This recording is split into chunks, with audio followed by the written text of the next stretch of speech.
Hello guys, nandito tayo sa Venice Grand Canal sa McKinley.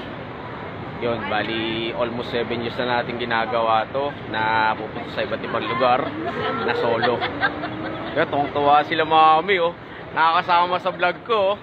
Ayun, bali yan, bili na tayo ng t-shirt ng Venice Grand Canal.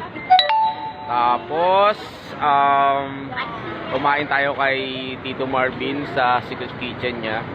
Kaya lang nabitin ako dun sa sa balat.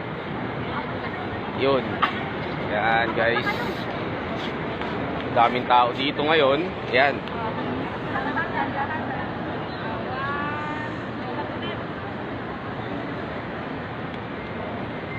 Yan, bali risk lang to guys, bali 1 minute lang.